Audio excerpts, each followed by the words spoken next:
My name is Nadine. You can call me Ann. And welcome to a very soothing live stream for Path of the Ferris. I am joined here by my good friends Turnip and Goose. Turnip and Goose, please say hi to the stream whenever you're ready. Oh. Hello, everybody. Howdy. Howdy. Hi. How are you? What's crack-a-lackin'? Pretty good. That's good. That's good. That's what we like to hear. So I'm just gonna open that up. I don't know where my camera went. There we go. Are you guys ready for Path of the Ferris, episode 2? Absolutely. Sweet. So, what happened where we last left off, and what did we see? What did we do? There is a cat purr. Yeah, sorry, she's Oh. very interested in my microphone. Oh, buddy. Cats. Sweet. So, what happened last time? We Cyrdos almost got entirely destroyed by a bunch of undead things just trying to crawl up a hill. Indeed. He eventually found his way to Rygar's camp, where he ran into all of Rygar's children, be they furred or otherwise. That sounds about right. Yeah. I think I went a little bit too heavy with the combat, so we're scaling back a little bit. Not a lot, but a little bit. Just a little bit of a scale. It was all gravy. They tried to accost his children and paid the price for it. Exactly, as it should be. It was amazing. Yeah. That was actually a really fun fight, to be honest. They got what was coming to them. Exactly. So, now that we've got that out of the way, let me set up the scene of where you guys are and what's been happening. Because I believe you folks left the little glade, little camp that was Rygar's camp. And so we'll just open that here. So you're all like just chilling in Rygar's camp, just getting ready to head out to further and beyond this land, this world of Artalia. Is there anything you'd like to do while you're here in this time, that you're preparing for your adventures?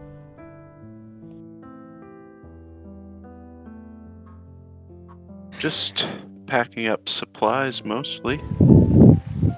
Getting ready for a trip out of a forest that you can't escape into some treacherous mountains. Yeah, Rygar would be essentially overseeing the pack-up of camp that I'm certain he has run many drills on with his compadres.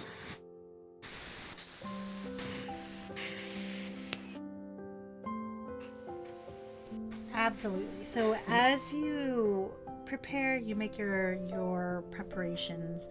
Rygar, make a quick perception check, please. Perception. Mm-hmm. Does it involve smell? Not necessarily. I mean, Okay. not necessarily. It's a pretty middle 10. Pretty middle 10. You almost get a whiff of something as Rima is just collecting all the things for the camp and moving around the town. But nothing too crazy as she just starts packing up and she's ready to go.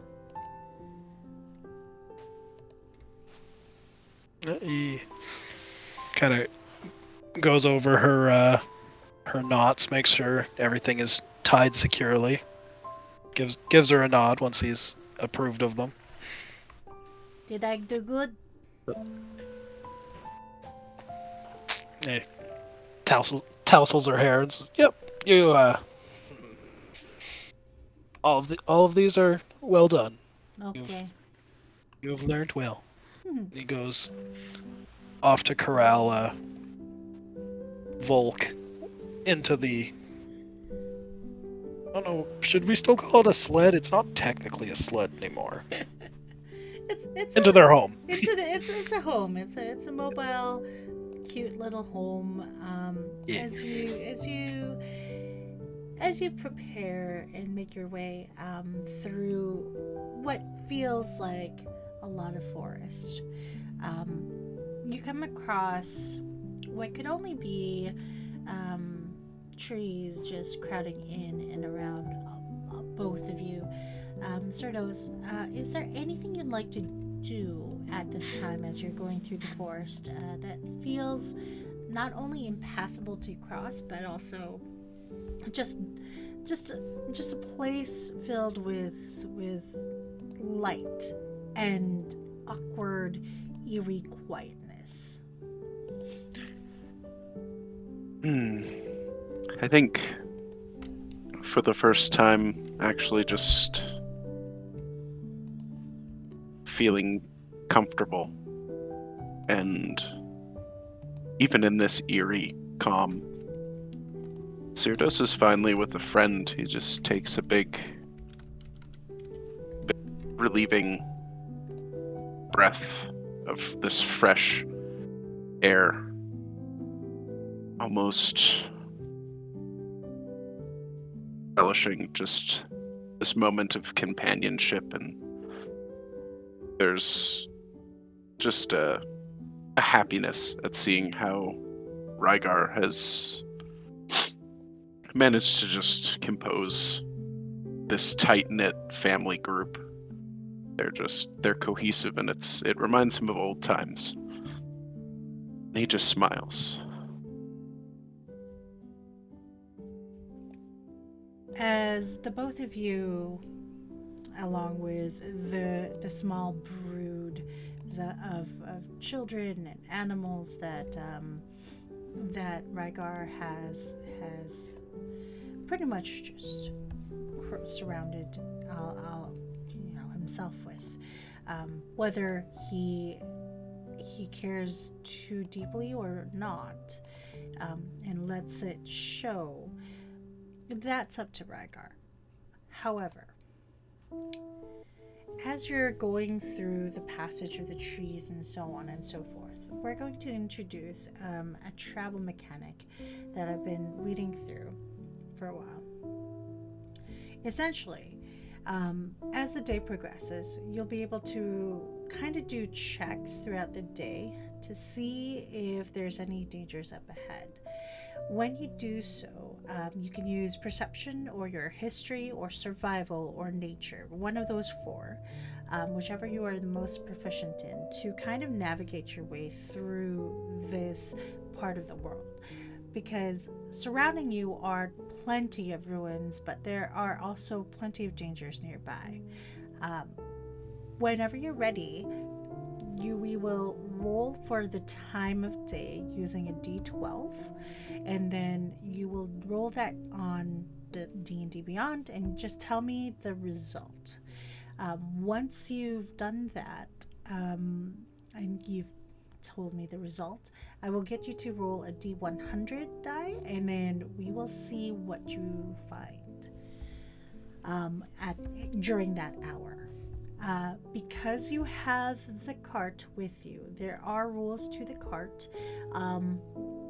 The cart itself can fly up to 30 feet, and it can actually fly as high up as 40 feet up in the air, and then across for a good hour, just equal to fast travel for a good hour.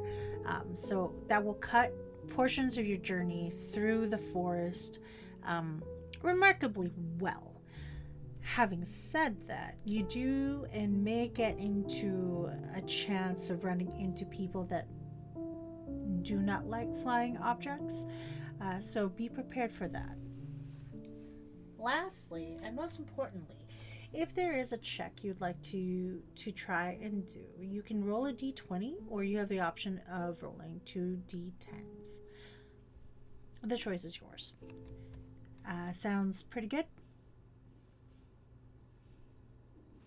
Yes, yes. And with Gotcha. that, can I get somebody to roll a d12? What time of day it is? I am on it. Or how many hours have passed since you leave in the early morning hours to trek through the forest? That is 6. 6th. Okay, so it's been about roughly 6 hours. What time did you folks leave your camp? Cerdos arrived at essentially dawn, Yeah. and I assume we left within the hour of the confrontation, so it's probably somewhere around noon. Around noon. Excellent. So, right around noon, you find yourselves within a small little glade. I will bring up the map because I did end up having a nice little travel map here for you. Yes, we'll open that. You find yourselves in a nice little glade. That may or may not result in a fight. Just don't worry about it.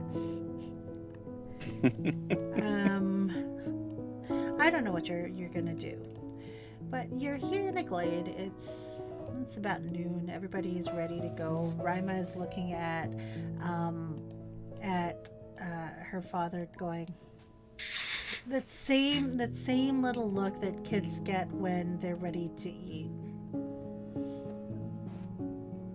I'm hungry. I haven't eaten nothing but gruel all day. Papa, can I go hunt something, please? Or forage? Can I forage? Am I allowed? Only if you can convince Cerdos to go with you. I have to stay with the camp. I have to stay with the home. No.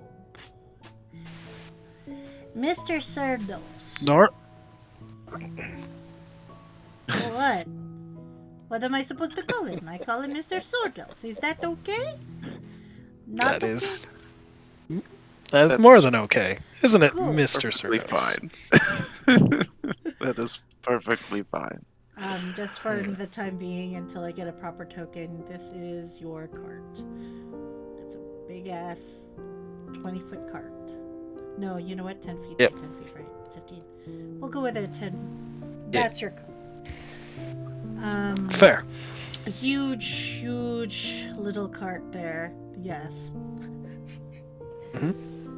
All right. Well, Mr. Cerdos, can you go with me and get food with me? Yes. Absolutely. As Good. long as you teach me everything you know. I will teach you what About- I know. The forest and the flowers. Yes, I will. I will indeed. Look, come over here. Come over. Oh, look, there's a river. There is a river, and what- we're going. Oh, See? let's not go too close. But it looks deep.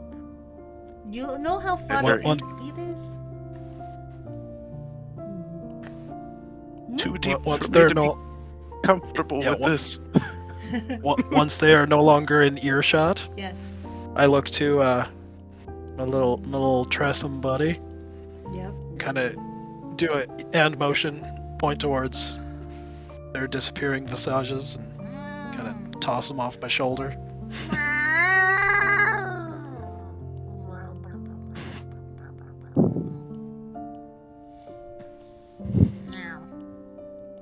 She,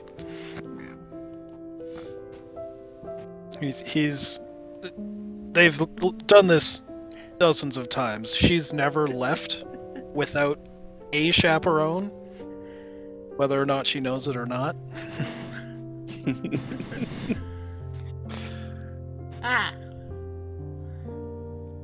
Look, Mr. Cerdos, I see a fish.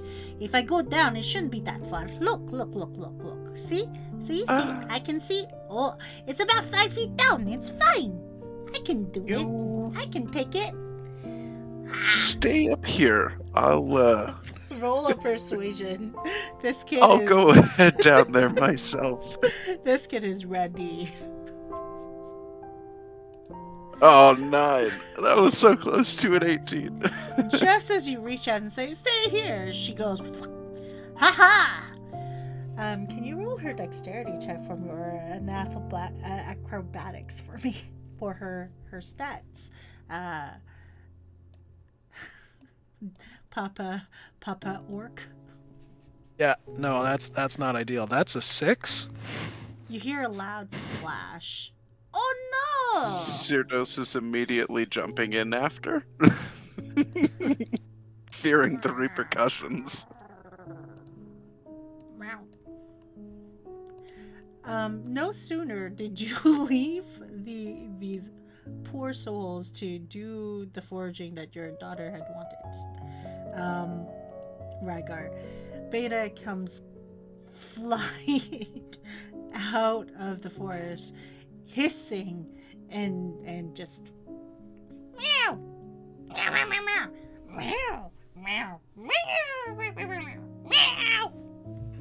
meow. Yeah. Rygar lets out a long, suffering sigh. Meow. Show me where.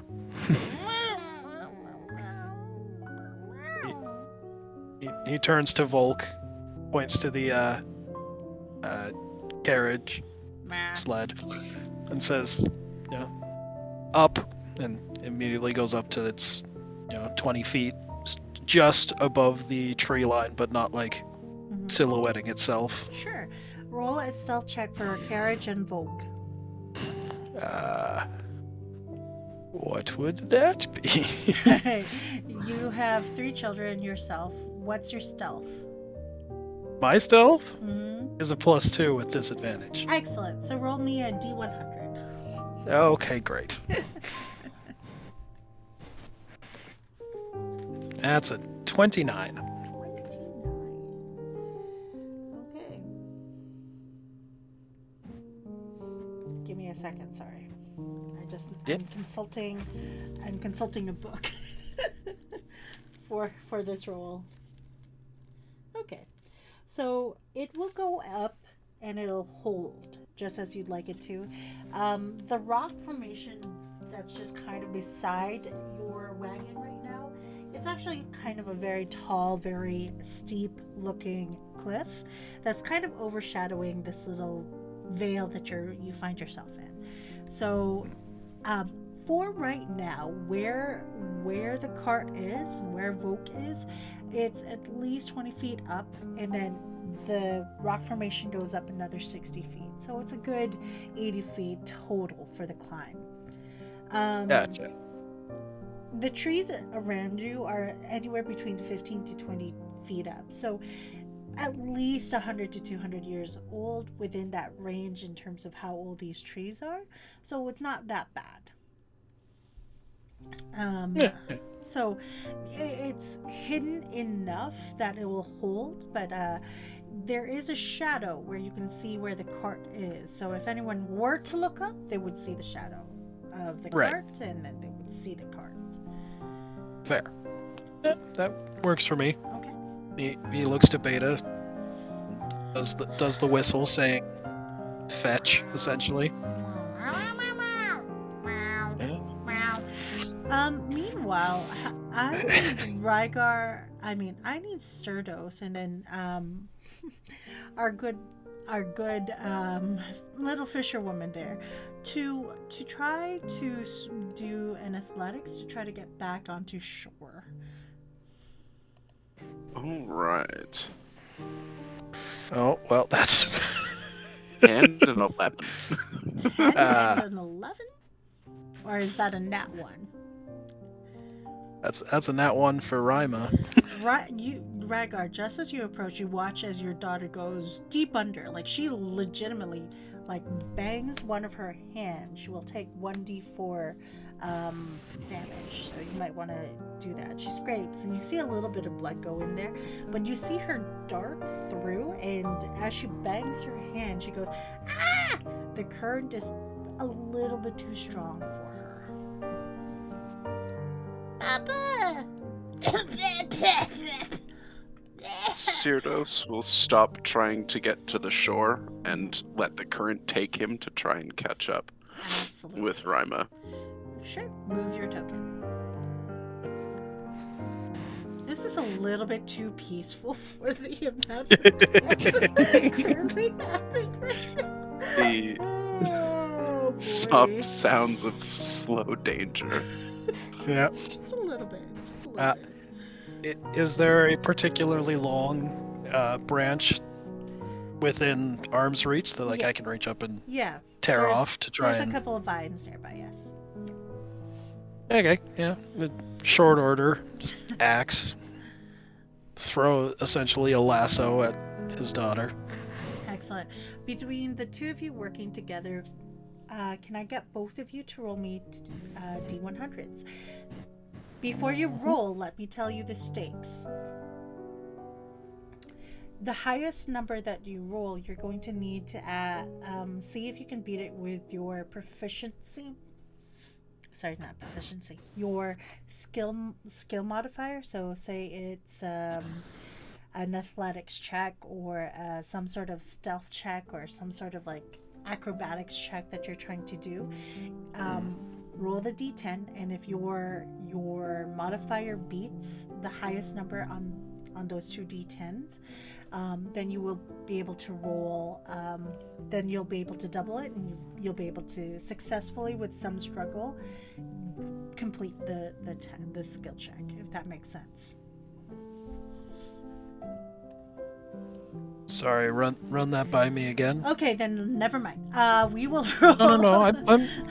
I'm Okay, happy. cool. Go for it. Sure. So, what I'll do is I'll just show it. I think on the Gen chat. Sorry. So let's roll D2, D10, right? Whoops. I forgot to. Never mind. We cannot do that. Where did I do this? Why did I do this? Why did I not do this properly? I forgot to include AvreBot into the channel. Sorry. Give me 1 second. Okay.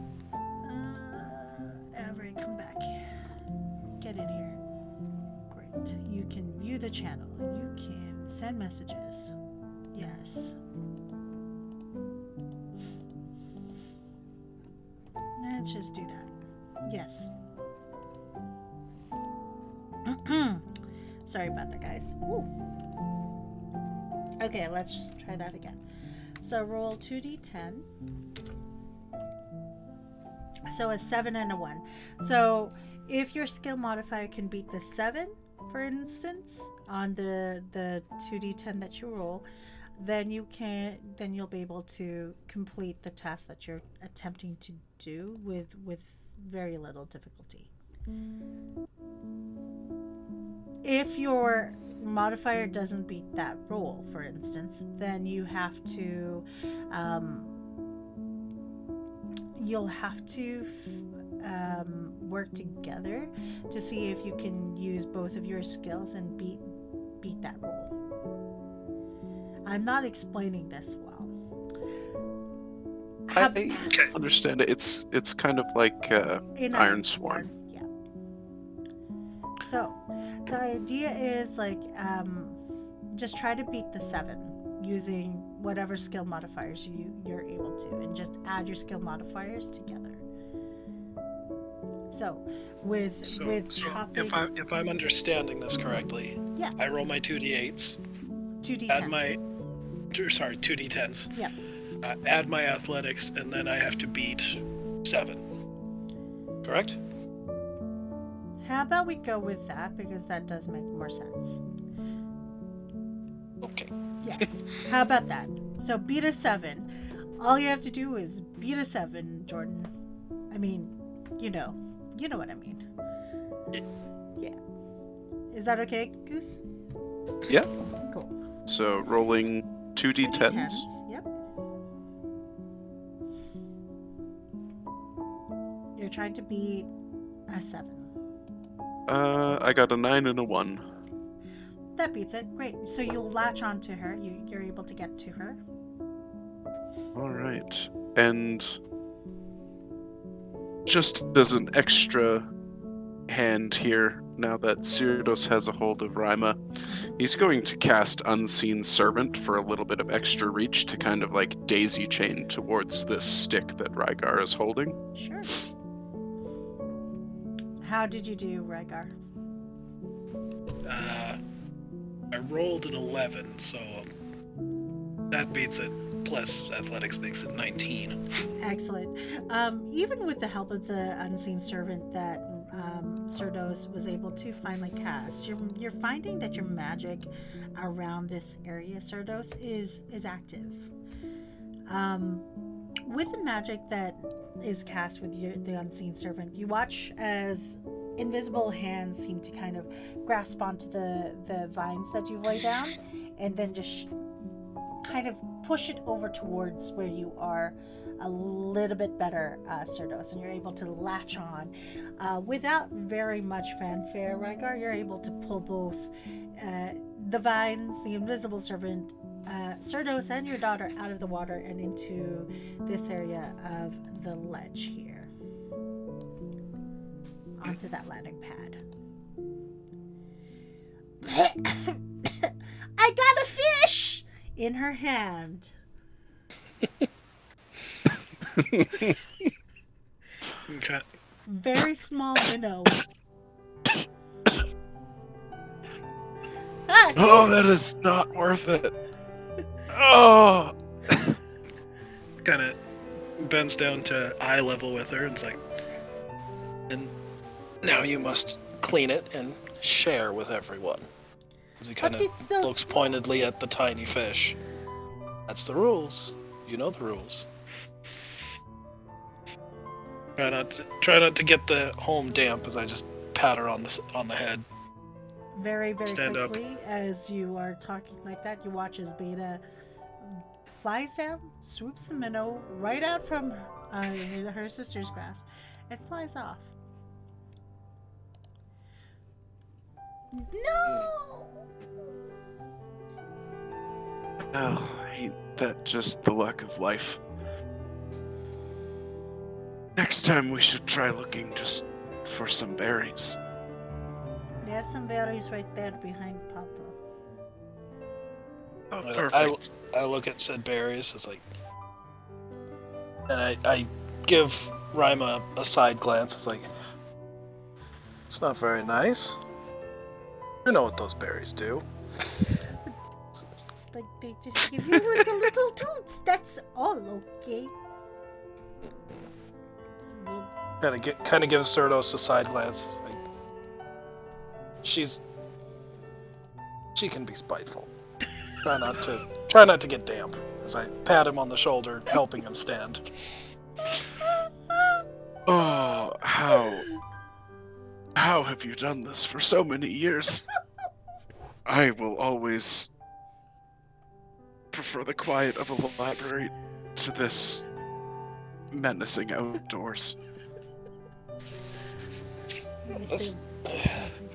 Underneath her breath, she can only speak Orcish, right? She can speak common. Okay, so underneath her breath, and you know that she's... And also Draconic. Yeah. Sorry. Yeah, absolutely. Underneath her breath, she starts speaking in Draconic.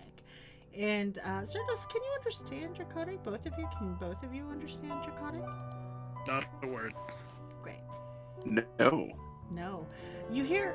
I lost Draconic. You lost Draconic. Jeez. You hear the nasty... Like, you can kind of tell she is using language that her mother has at least said once or twice. And it's not the kindest language. And along the way, can you do me a favor and both of you make nature checks, or medicine, nature or medicine, whichever you're most proficient at. That's a 12 for nature. Sweet. That is a 7 for nature for me. Excellent. Not going 12 well. and a 7. Cyrdos, you're able to actually collect, despite the berries giving flatulence, you're able to collect actually the medicinal herbs that are underneath the berries themselves. These are mint press leaf.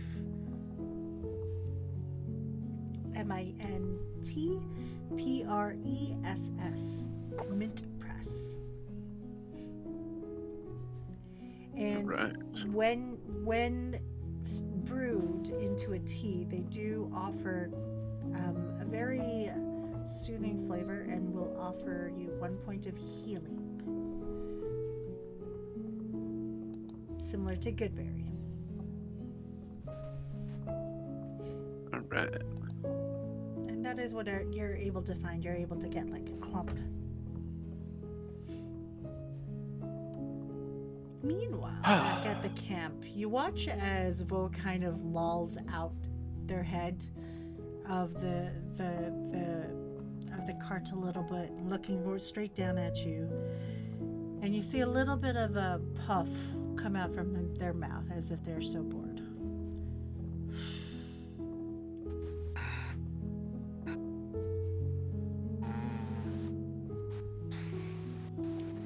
As I have the carriage lower down to us,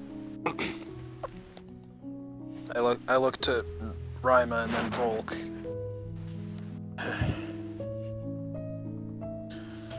I suppose we should deal with this pent-up energy. I look to Cerdos and say, "Can you watch the carriage? We'll be back within the hour." Absolutely. Kind of do a specific whistle and a cat lands on your head. Little Come along, children. chin As he- scritches. He leads the other twos off to go hunt something larger than a fish. Excellent. So you can move your token to where you would like to hunt. The further away you are from camp, it will take you at least a good couple of hours. So anywhere around this area will be about an hour, and then anywhere around here near the cave area might be half an hour or so. Can I ping? Yeah, you can just use the little, yeah. There you go. Alright. That Go area. here. Sure. Move your tokens over. Yep.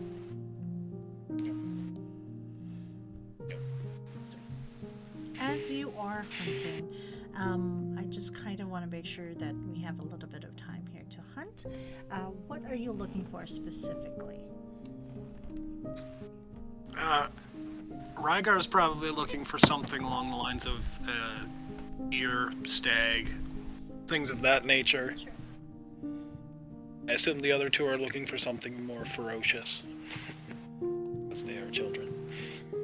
We'll get the mountain lion, Volk.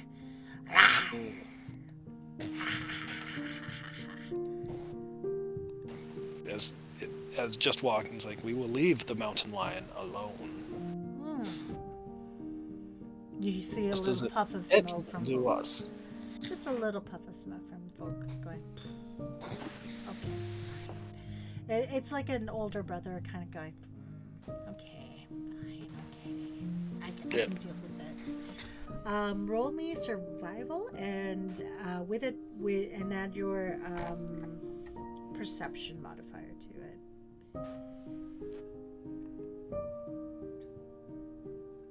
Survival. Yeah. Great. That is a dirty 20. Oh, nice. You hear them. Sorry, 21. 21. You hear them first, kind of like a small, soft step, and then you see them. You see a large mountain goat kind of right over here, just That's a big goat. overseeing their little flock or herd of extra mountain goats. So you see at least 2 or 3 just kind of climbing around, grazing, doing their thing. Moment I see them, and put up the hand and gesture for silence. I point to Rima, give her signals to go around to the right and be prepared to attack things, and then I give Volk hand signals to climb up the ridge and try to scare them down. Absolutely. While you're doing that, I'm just going to enable a bit of a couple of things so you just kind of have a good idea. Excuse me. So you have a better idea of like what is around your area.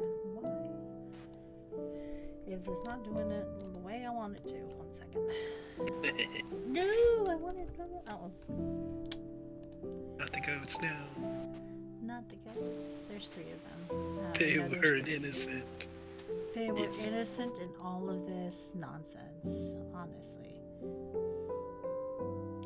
The larger goat has larger, like more pointed horns, and then the other one that's following after it, it's just a small herd of little mountain goats. Let's enable the cutting. Yes. Cool. Great. There. And then we'll just do a little bit of that. A little bit of this. There it is. Yes. Just so that I'm not revealing too much of the map. Done. Yep. Cool. Alright. Excellent. So, as you are hunting these individuals, Volk goes very sneakily over this way. Cerdos, do you have access to Rima's character sheet? Nope. I don't think I do. You don't? It's in the Artalia. Yeah. Okay. If you go to Artalia in D&D Beyond, you should be able to find There we their go. character sheet. I'll get you to play Volk, and then I'll have Brian play Rima as per usual, along with himself. Don't have Volk, I only have Rima. Inside Rima, there is an animal document. Put them all in one. Called a Drake Companion. Yes. Alright.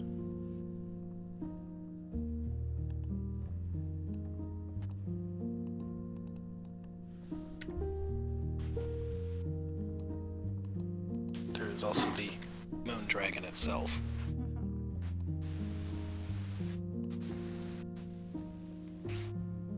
Drake Companion. Alright.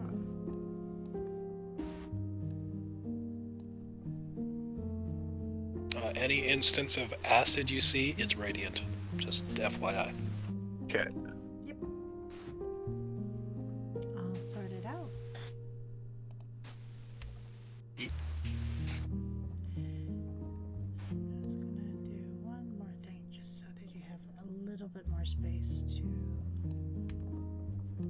go. Great. So the 3 of you are out and about, doing the same thing that you do. Obviously, this is something that you supervise your children to do.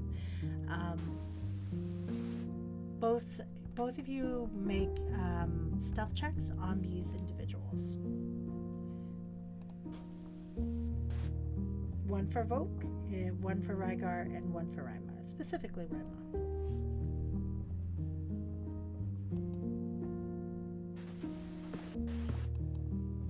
Rima is on her game. That is a nat 20 for 22. Excellent. Who's she shooting at? She would absolutely go for the biggest one.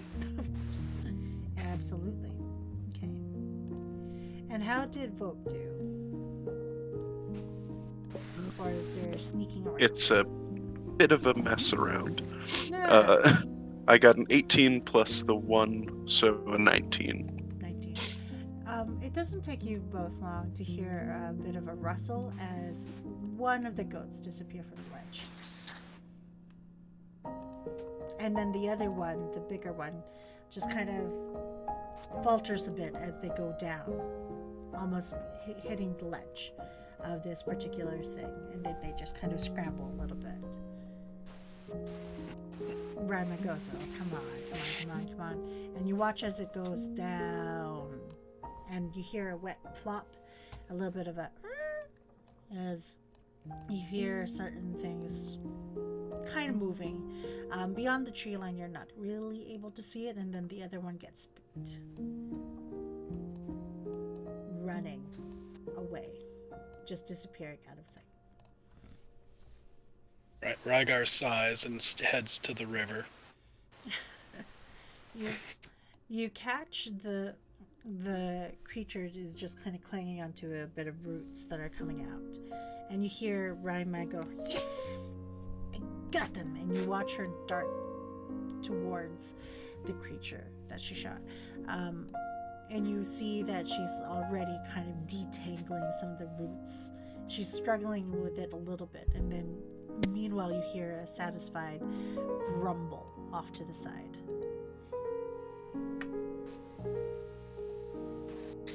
I assume this goat is still alive, correct? Yeah, partially injured. Yep.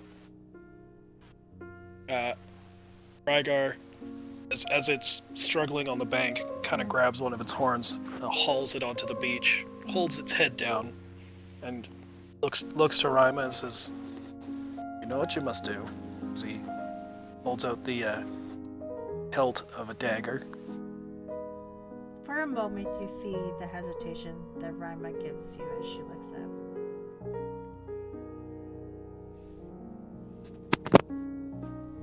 Okay. Meanwhile, while that is happening, we're going to go this way if that's okay. Yep, 100%.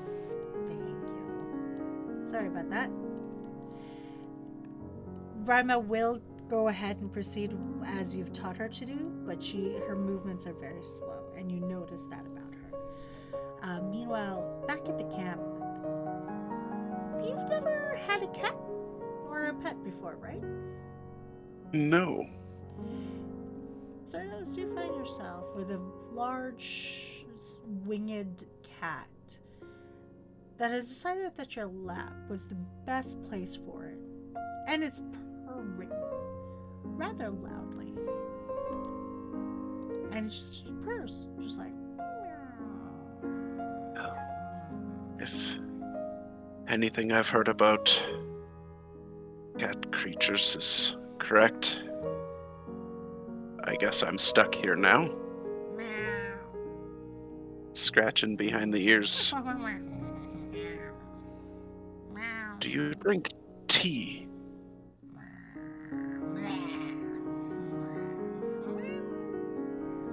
Take that as a yes.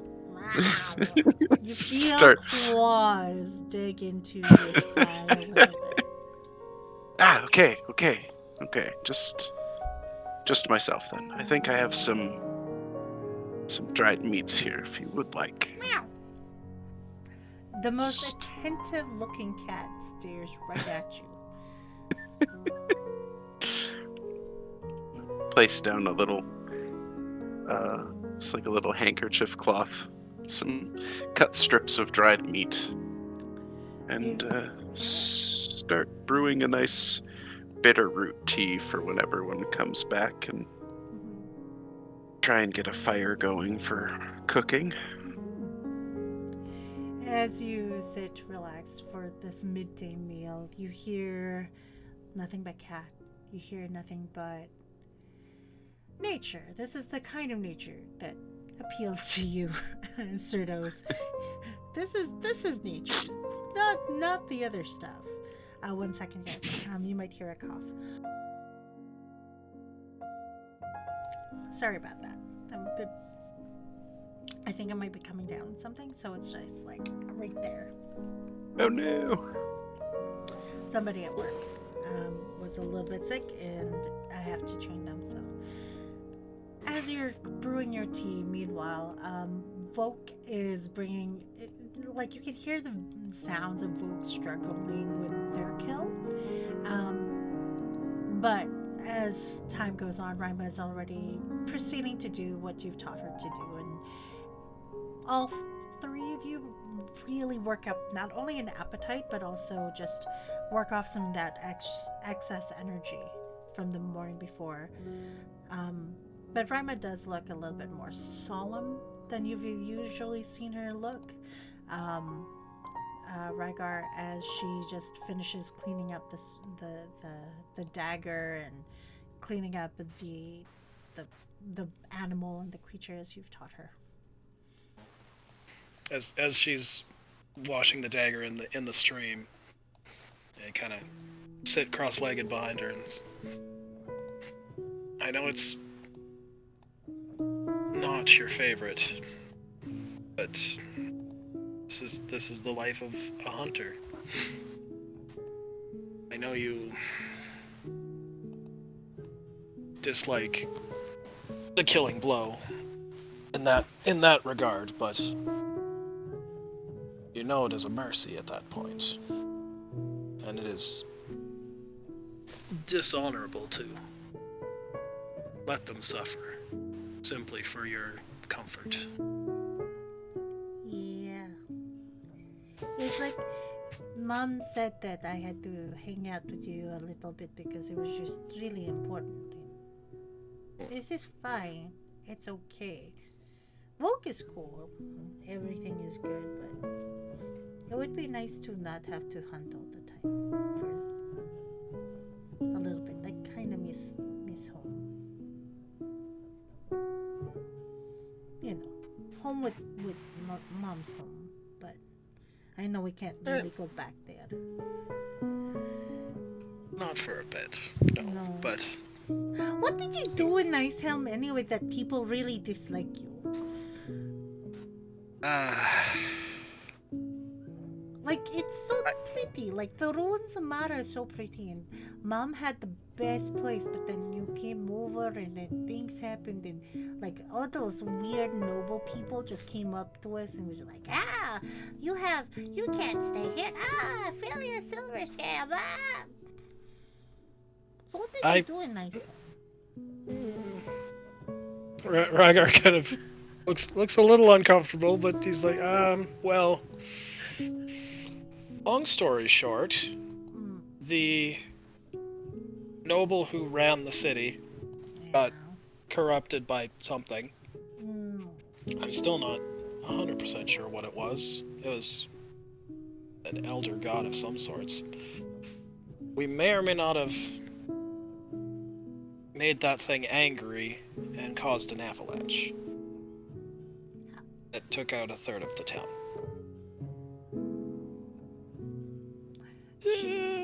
She's going to look at you and go, that's too weird to be true. You're puny. Mom could take it up, but you're puny, Dad.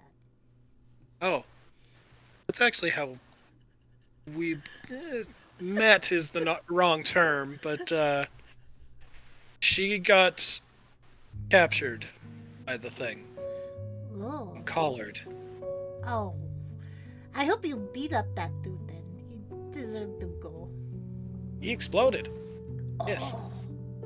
Okay, so maybe that's why the town was buried underneath. I gotcha. And she just kind of rubs her nose, like thinking she knows exactly what you're talking about. You have no clue what's going on in her head right now. As Not a one. Not a one. As she's like, okay, Dad, how are we going to bring it out?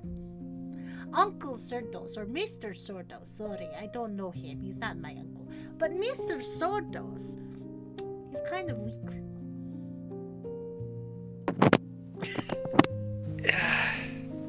Physically, yes, but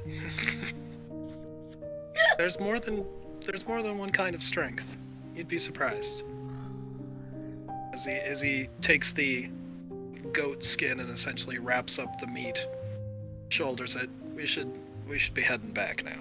Okay, I help Volk, and both Volk and her will take the rest of whatever they've cleaned.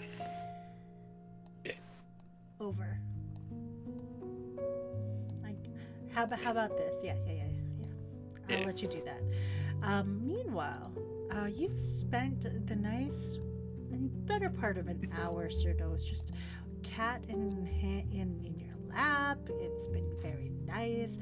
No one's been bothering you. This is probably the first little bit of quiet you've had in 6 hours, maybe 7. Hey. Probably weeks at this point, actually, considering what he's running from.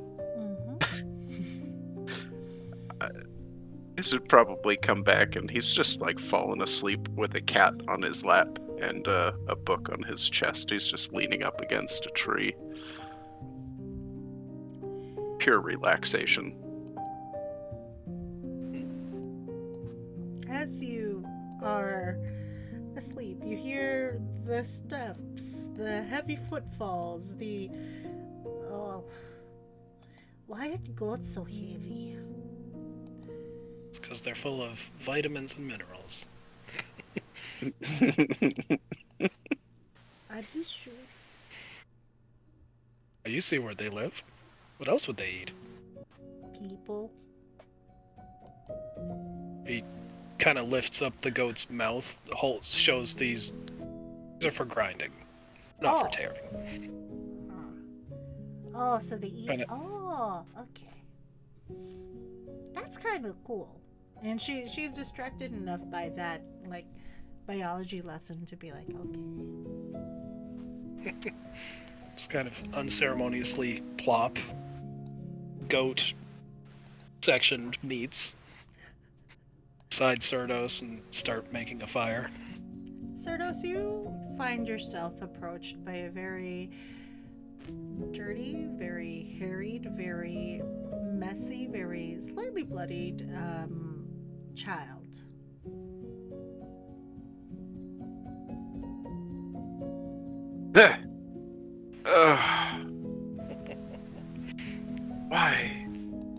Why are people never clean? And he just kind of waves a hand. Whoa! This purple light washes over her, and he just cleans all of the blood and gore away. Wow. You do Just- magic like my mom. Just like your father. Kind of turns to look over at Rygar, I'm prettier than my dad, though. cleans him off as well. Despite doing so, somehow still got stains. Forever and always. Well, it seems your dad is a much better teacher than I am for foraging and hunting. Yeah, you probably need to take lessons from him. All need to take lessons from me as I start the tinder setting off a flame. It's very nice and peaceful in this part of the forest. All three of you have your lunch, your invention, your a little bit of a crackback there. Having said that, you all enjoy and endure a quiet moment here, camping in the wilderness. As you do so, what is the first thing you are all thinking about during this time?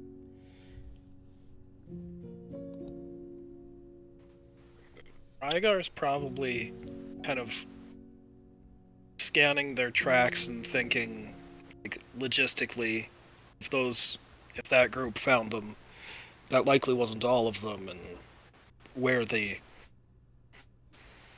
Orichalcum folk are in congruence to where they are.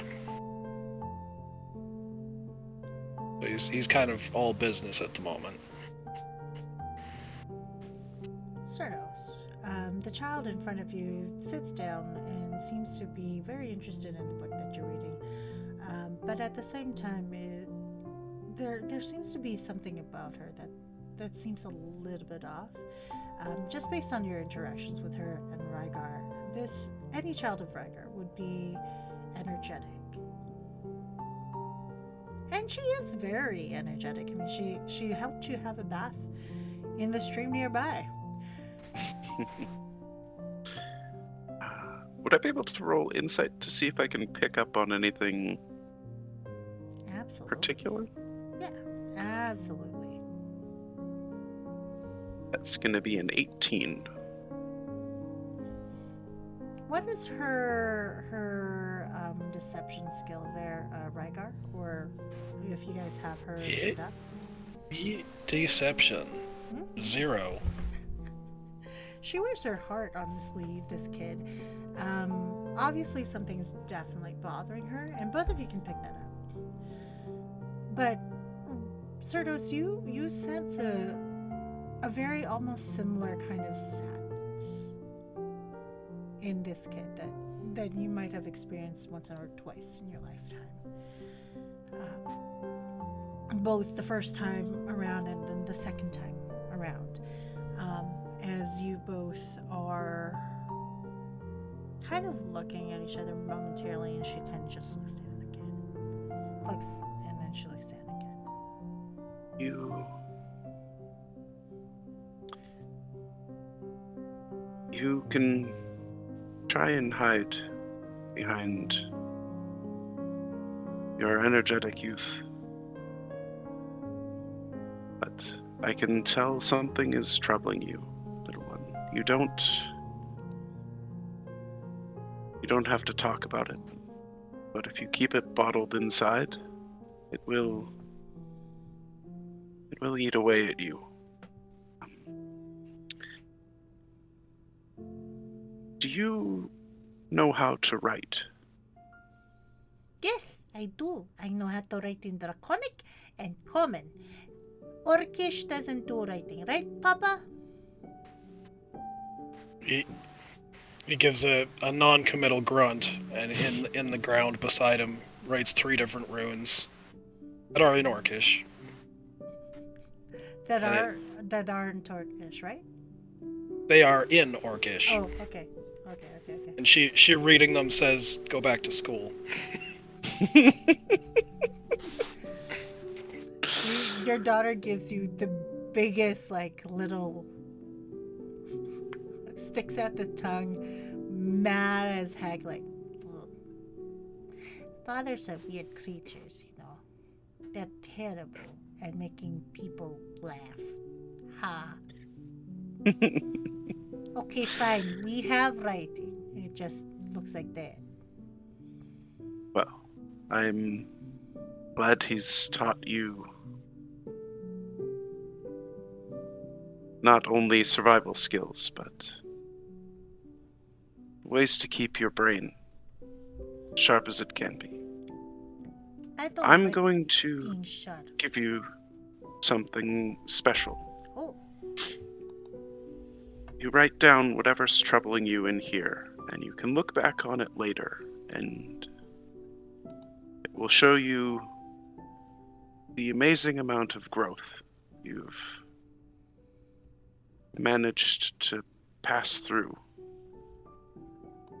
on any journey you partake in. And he's going to pull a small, moss green leather-bound journal out of his bag. And with the magical writing pen that Riola had purchased so long ago, and we're down to one extra ink filter at this point. Oh. But he would give that to Rima after carefully cutting out the first 3 pages that he has journaled on. Excellent. She will take the journal and the pen and will look at you and go, "Thanks, Mr. Cerdos. You're cool." I have my moments. Yeah. Do you mind sitting still for a moment? And she just opens the thing, and it's like little kids in general when they get a new thing. She's gonna play with it as she draws a sketch of yourself with tea. Roll me a performance, one of you.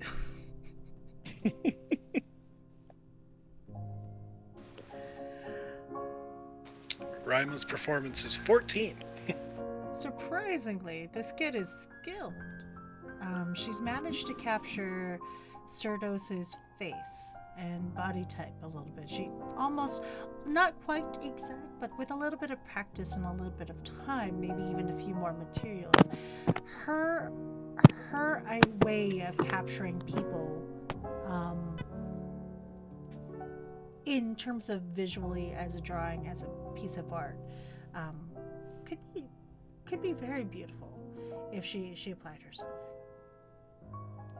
And you can kind of see that talent just naturally flow out of her as she puts pen and ink together, and she just sketches around Cerdos a little bit. And she even captures a little emblem of a fox that you've had on your person for a while.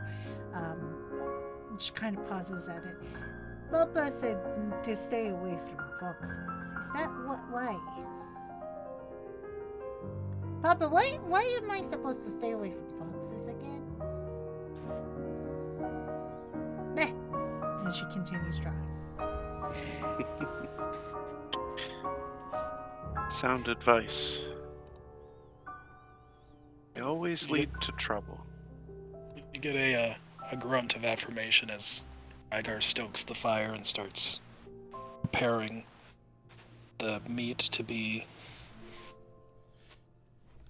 like salted and what's it called? He's essentially making it into jerky so it'll last much, much longer. Absolutely. You have enough meat there for the next couple of days to serve not only yourself and Rima and Cerdos, but also Beta and Volk will have the one entire goat to themselves.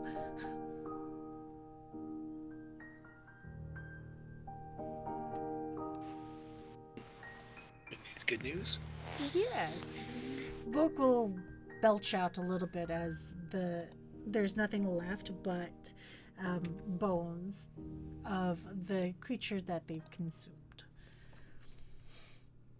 And then they will do what you've taught them to do, which is to kind of put the bones all together into one pile so that you can kind of pick through and sift through which part of the bones that has remained and been left behind to craft things with, either arrowheads or spearheads or makeshift little temporary daggers in case of emergency, those kinds of things. And they've just kind of did that and just kind of neatly, as much as a dragon like him could, just neatly put it into a nice pile before he lies down. And you know that after eating that kind of a meal, they're going to be good for at least a week. Good news. He pats Volk's head as he continues to prepare the other goat slivers? I don't know the correct term. A little bit of this, a little bit of that. You finish your day, and as you do so, it's getting into the earlier part of the evening. What would you folks like to do next?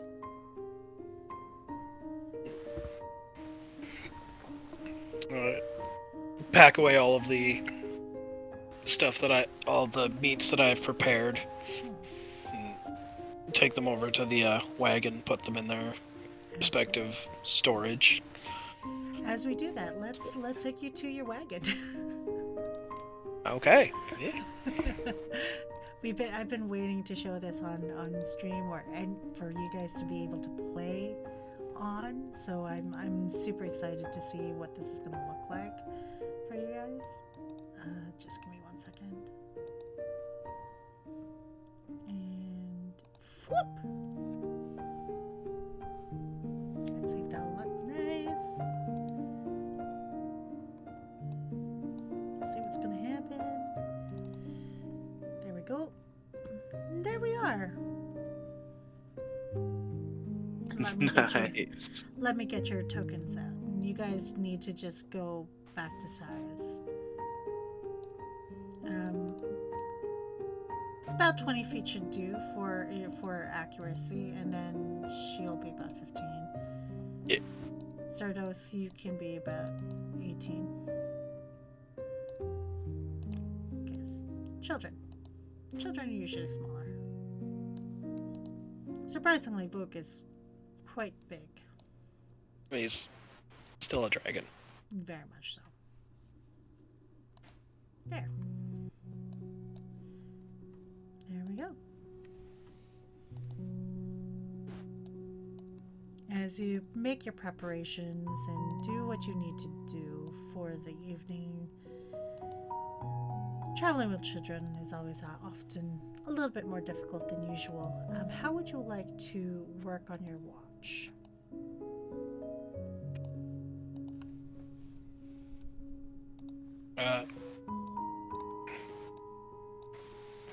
Rygar being Rygar would likely take first and second, and then only get his, I think it's 4 hours of sleep. Yes. Yeah. Yeah, about right. Yeah, you would, when it's finally time for sleep, you would call the two to the wagon, set them in, put her in her hammock, give her like do the evening rituals, if you will, and then gently close the door, snuffing out all the candles so it's dark in there. Sure can.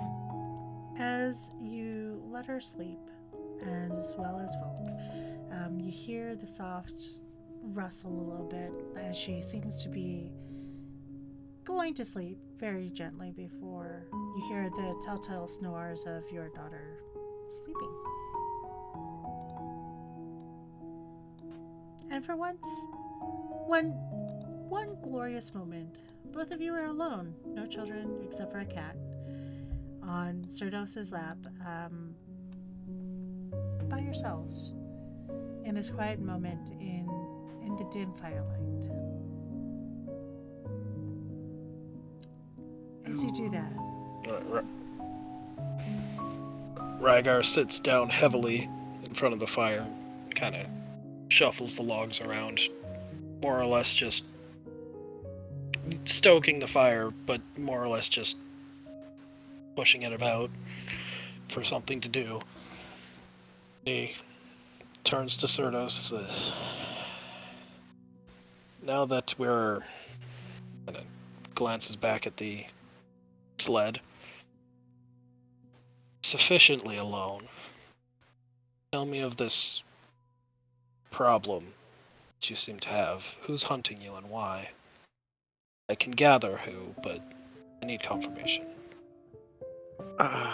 You know, I never really learned his name.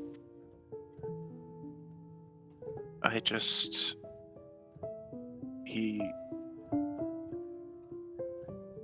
just kind of came through town.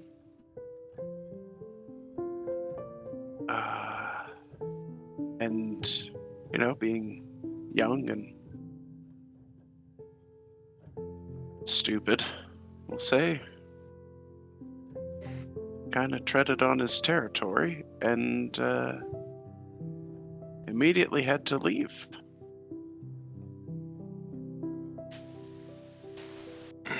Kind of been running ever since. This person's just filled with spite? What exactly causes him to chase?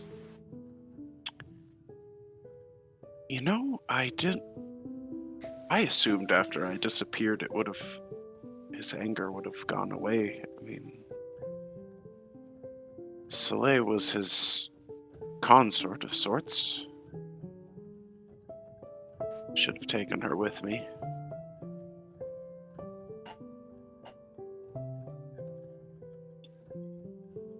I don't know what sparked his rage, why he came back, why he killed her, why he's still chasing me. I thought,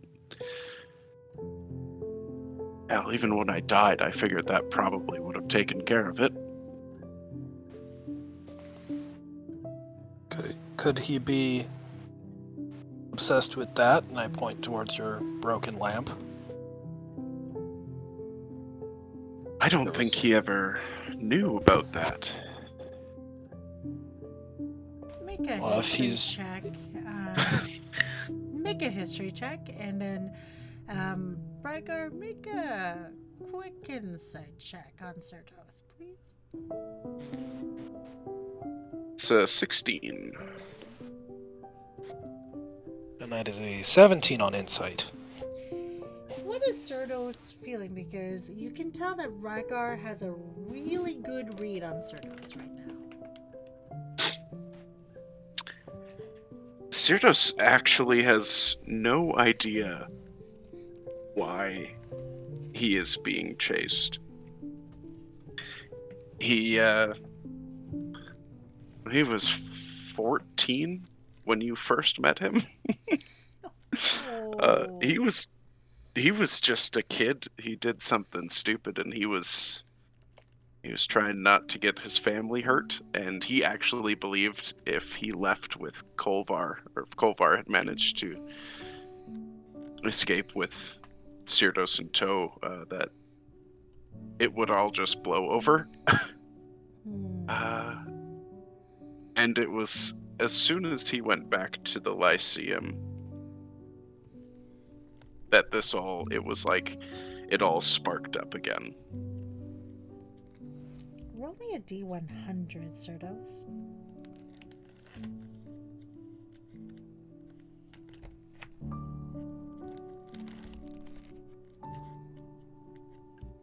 '23.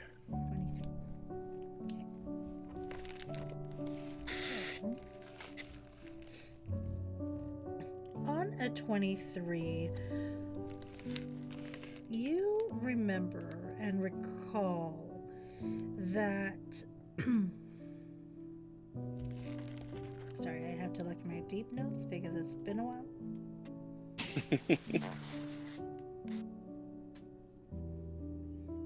You recall that you had actually, when you first met Soleil, she was a couple years older than you are.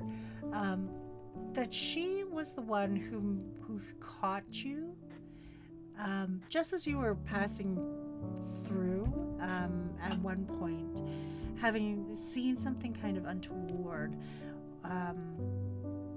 between the gentleman that's following you and chasing after you. Guns a-blazing, if you will. You had seen them put away some sort of tool that just sparked with arcane light and energy. And not only that, you also kind of recall that when you saw the tool, it was like this almost scarlet hue that just kind of glinted a little bit. And then Soleil just kind of came into view and made sure that you hadn't, like, she found yours where you were hiding, looking at this whole situation where the warlord was looking over something with your mother. And then the tool disappeared and was red, and Soleil came into view and whisked you away. And in whisking you away, you had gotten closer together. Whatever that tool was, you can only guess that he thought you still had it, or you knew about it, and perhaps it was a secret or something like that, because rumors had abounded that he was looking for you, particularly for you, because you were the last person to have seen Soleil.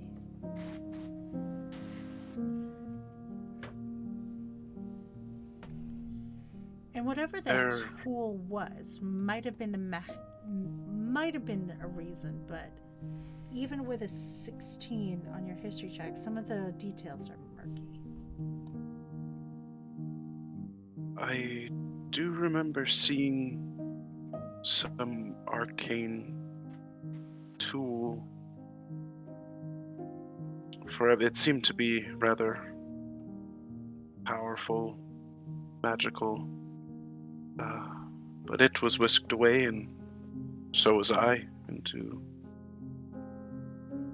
throes of love, if you will. It may have been rumored that Soleil and I had taken such tool. That might be a reason for him to chase after me.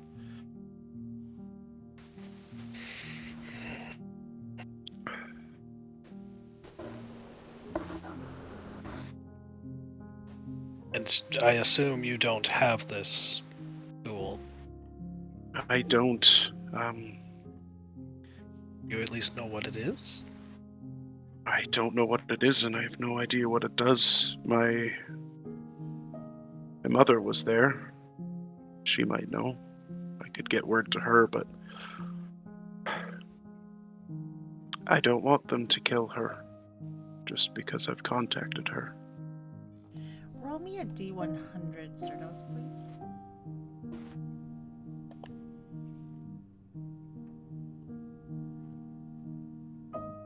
$46.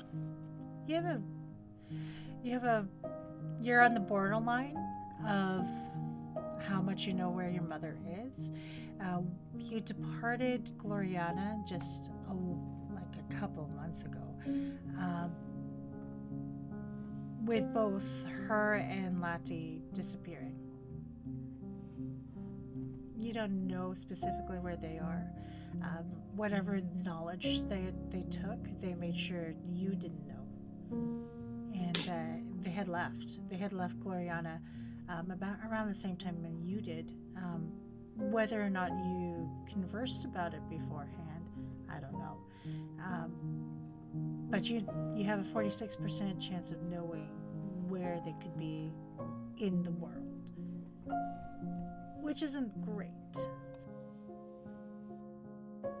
Could be worse.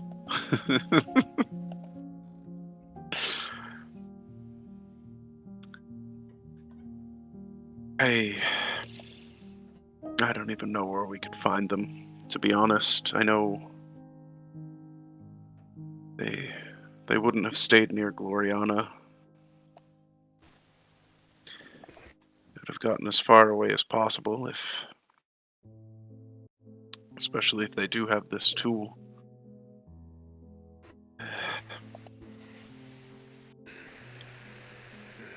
Both of you roll me history checks.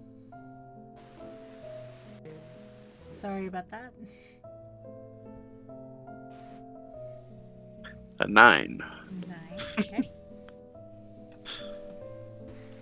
14.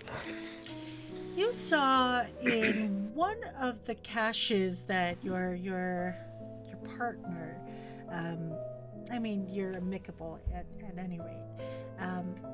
One of the caches that Philia has, Rygar, you had seen a map.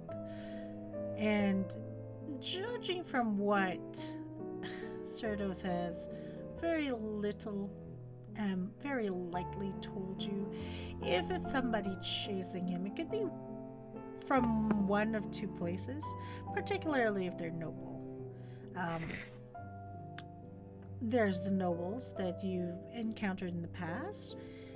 Then there's the nobles of the Suzukan Empire. Both of which are not very great.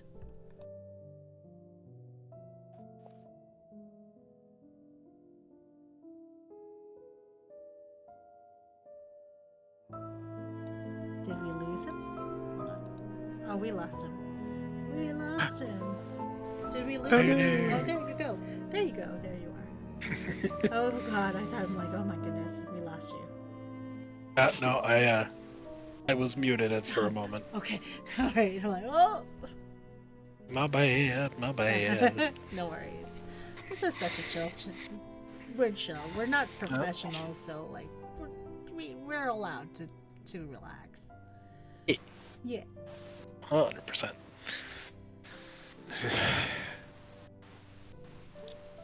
Do I have that map on my person, or was it like a fixture of the stash? Fixture of the stash. Okay. Philia has a thing about having her art on display, as well as maps, and her hoards are usually more history. And looking at Cerdos, you know that Cerdos would probably benefit from going to one of her stashes, but there's none over on this side of the world. There might be closer to the sands, but not on this side of the planet, no. Yeah. It's like, well, if we can find one of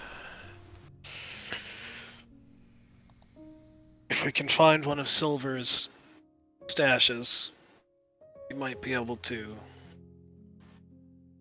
at least figure out why they're trying to kill you, get some answers, some directions. Unfortunately, unless I'm off my mark, we're on the wrong continent. I'm exaggerating a little, but not by as much as I'd like. Be the other side. Yeah. Other side of the desert. It's the only one I know of offhand. We are going through the mountains, at any rate, towards the lands of sand. Yes, but have Perhaps you we ever just- tracked them? No, Vast. that's why I came to you. I Okay. don't know if you caught my swimming expertise earlier, but I'm In fact, quite I out did. of my depth here. I have picked up on that. That and the bumbling into Spirit's Grove kind of tipped me off. I mean, I'm out of touch with my adventuring days. Clearly. It's been tough. You'd think you'd sharpen those senses after. Kind of looks towards the lamp, kind of stares right back at you. Seemed prudent to me, at least. I've tried. To be completely honest, I'm fully surprised I was able to use magic to get us out of the river at all. It hasn't been working for me of late. Abs does it. It comes and goes. I think that's partly why I need to get her back. Well, I wasn't privy to her demise, but in my experience, when gods die, they stay dead. I don't know. They if never she's- truly go away, but once their power is broken, they remain broken. The things I've seen, some things I've read. Would Cyrdos remember anything from when he was being held in? In that place. Roll me a D100. There was some connections and stuff going on there. I had so many things planned from that campaign. I'm like looking through my notes right now. Like, where are my notes? They're written down, handwritten. They're handwritten notes. That's a 73.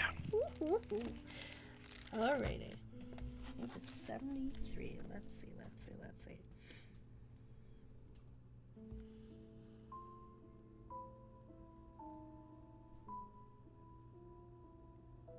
You do remember. You actually do remember. You do remember that there was an island that you had been held upon. And then on that island, there had been this winding river made of almost crystalline glacial ice. And you remember, as you're sitting there, that this place was known as High Mount. The High Mount of Ice.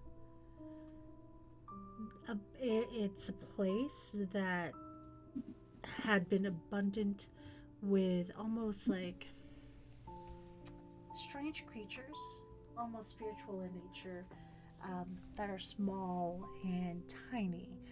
And you recall in that little itty bitty space that these creatures were known as guardians of lost knowledge. But as soon as that memory comes to you, make an Arcana check.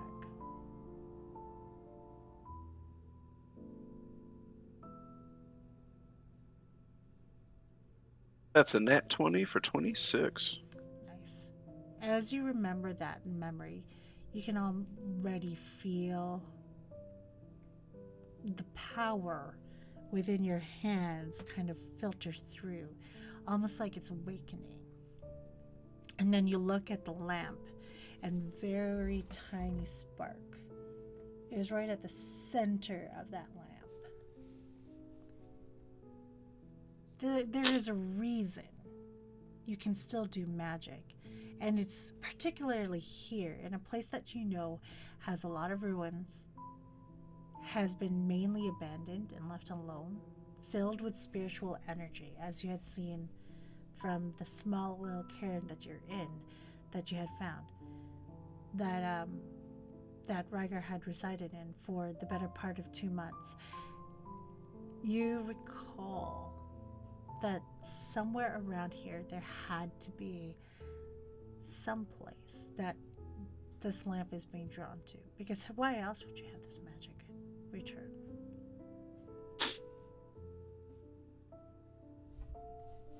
I can feel the magics strongly here. Stronger than I have in the last 20-some years.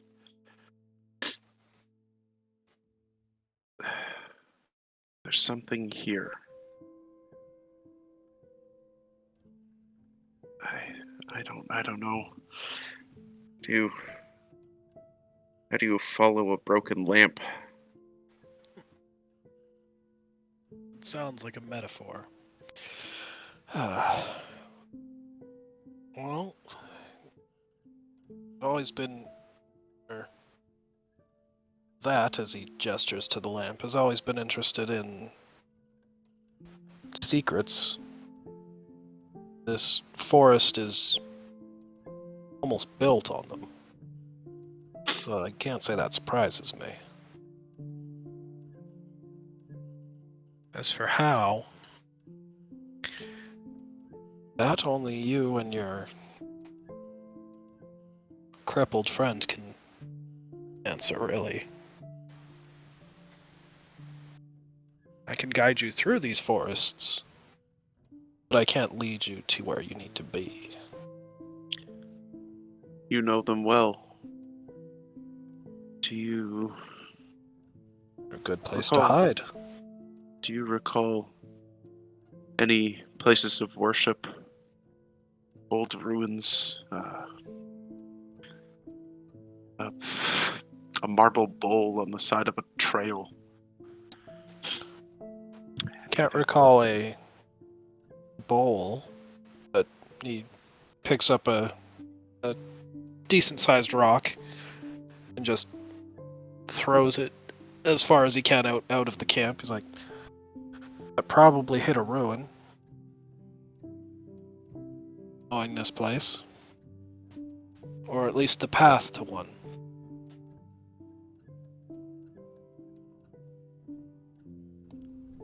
As you sit here in the quiet and just thinking and thinking and thinking, the early morning hours drawing closer and closer and closer still. The path that you are thinking on, Rygar, depends on you. There are 4 places you can take Cerdos through this area. 4 places, each of them highly dangerous. Nonetheless, in those 4 places, you are aware, based also on the little bit of knowledge that you remember from that one cache you had seen that Silver had provided you, a look through at one point, perhaps when you were picking up Prima for this particular part of her growing up. There was, if you recall, 4 places that Philly had said these are libraries, ancient libraries that no one has ever visited. one close to where you're headed, which is Headbrook. And if you guys need a refresher, let me pull up the map of Artalia for you guys. Yes, please. Gotcha.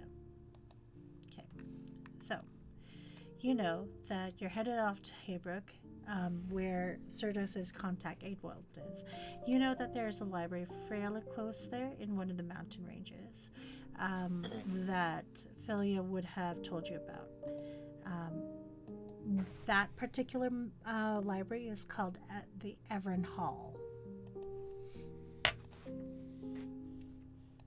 Everin Hall. Everin Hall.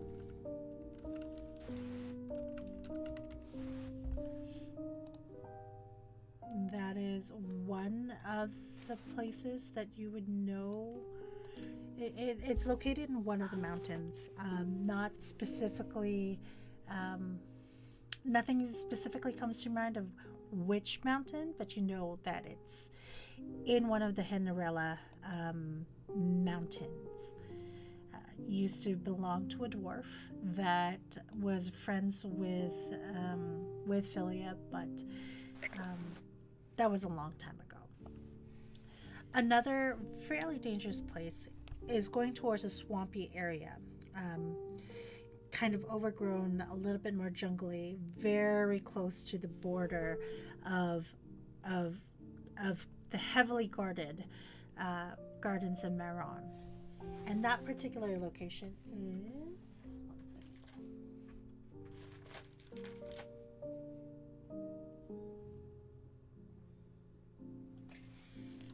That particular location is known as the ruins of Carphonius.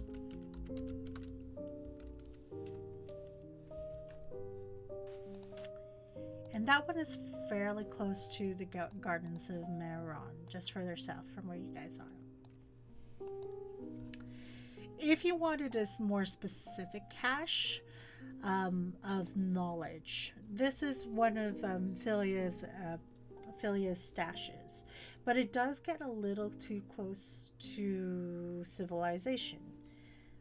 However, it's far away enough that you'd be able to go into it, but it's one of those places that you have to be very careful to go through, and that is Ketra. That one is closer to the sands. Just somewhere in the center of it all. Lastly but not least, one location that you know that would take you a while to get to, but would be worth a journey if you can make it there, is a very small hidden little cache that Philia had on Corma's lands, fairly close to a place called Magunda, which is the city, the most biggest city on that area. Very busy port place, nothing too different about it. And that place is her little stash on the Isle of Luneta, which, if you recall, this was her pride and joy, because it had the most beautiful garden and she was always talking about it.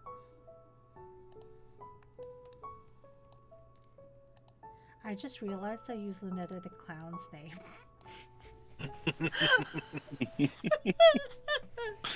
Oh boy.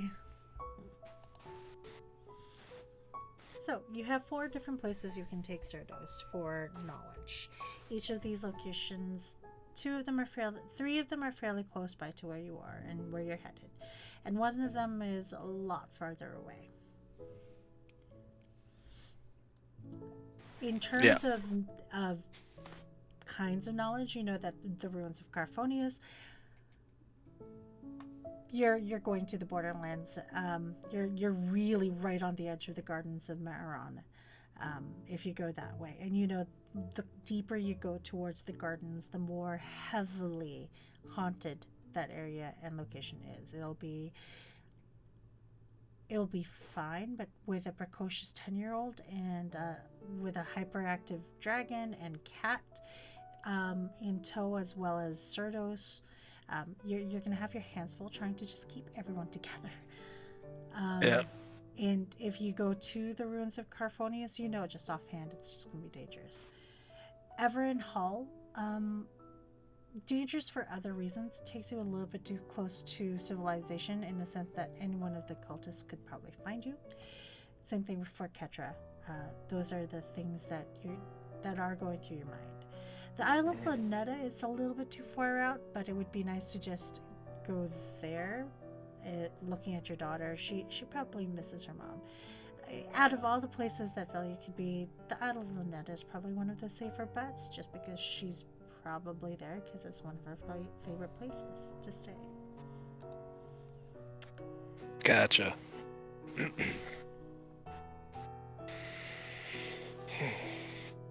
So the choice is yours. Right.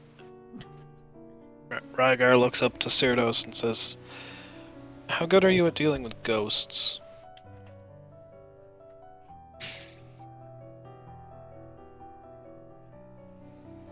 I bring back some memories, but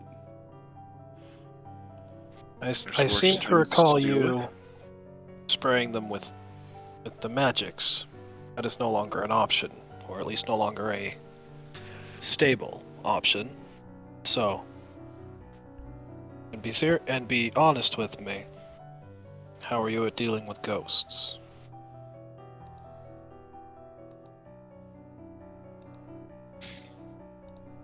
If it was just you and me, I would say perfectly comfortable, but there are more stakes, motions towards the wagon, that are not really mine to take. Leave them to me. Just you yourself. If you found yourself alone against ghosts, would you be alright? I can handle myself.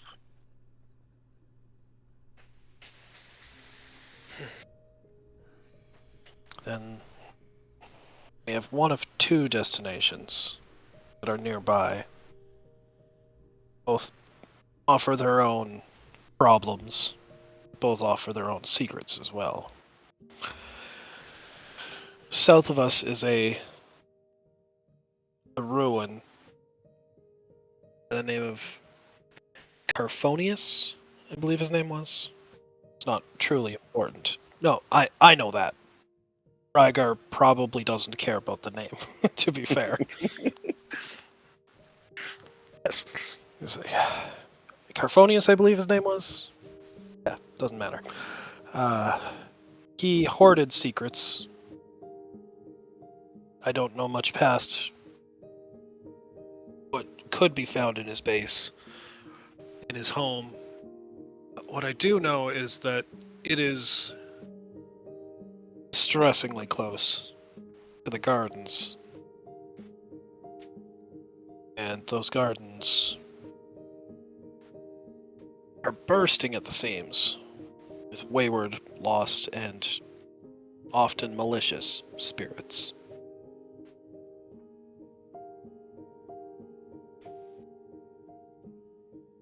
I would be loath to go there, but if you are seeking secrets, it is one of the best options.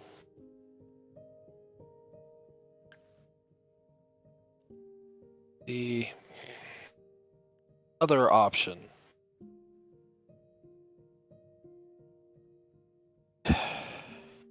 is much closer to civilization than I would like. But once again, it holds secrets, and secrets are what you seek. So, it is a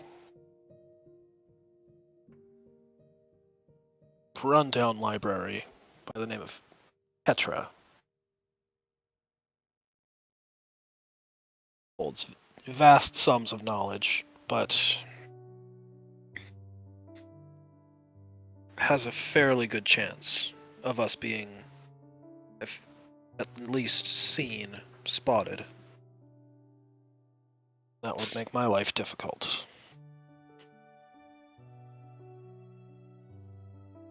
Or cultists? Cultists. They are never-ending. Despite many violent reprisals on the few times they've caught up to us. This order seems determined to end specifically Volk's, but anyone who defends him's life as well.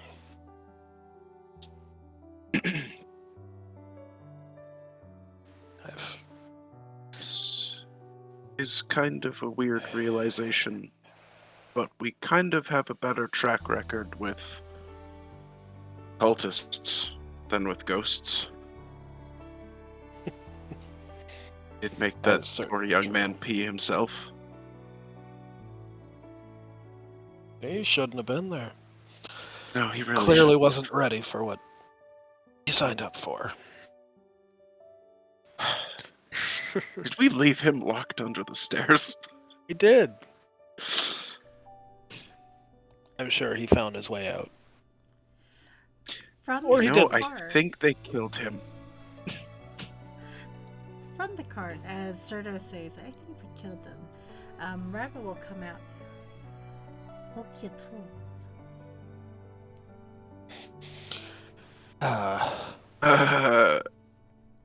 Humans, specifically ones wishing to sacrifice to dark gods. I don't actually recall their names. No. Hey, Papa. I woke up from a nightmare a little bit, and I just want to tell you. I don't like killing things. Except for human, though, I don't. Maybe. Maybe. Right. Is that bad? Ragar smirks and pats the dirt beside him, offering her to join him. He immediately puts his arm around her and hugs her in close. That feeling is correct. The day you are unaffected by the slaughter of man is the day that you have lost your soul. It is not something to be done lightly. Nor should it ever be. I wonder if the people we saw today, if they had families. I wonder if they had really good papas one day, you know? Like, why would you hurt your papa like that, right? Hurting other people and then hurting, you know, yourself in the process. Why are people dumb like that? Because they get caught up in someone else's fervor. Like, Volk doesn't do anything. He's just a cool dragon dude. Like, he's my bro. Did you see him take down the goat? You didn't see it, sir, Mr. Sordos. But he took down a goat by himself. That was He so did? cool. I didn't That even is- see him. That is pretty cool. The children of man as great as Raga, I would expect nothing less. Papa's so strong and cool. He's gonna last forever. If only that were There's- true. As he tousles her hair. For There's a very sad look comes over Cyrdos' face.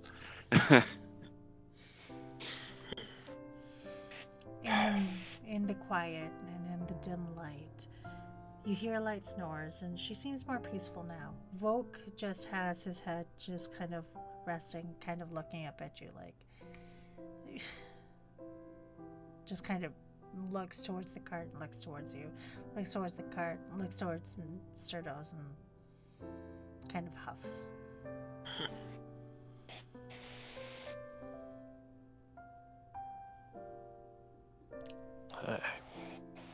As we end this particular session, what is Surdos's decision of where your next part of this journey is to go?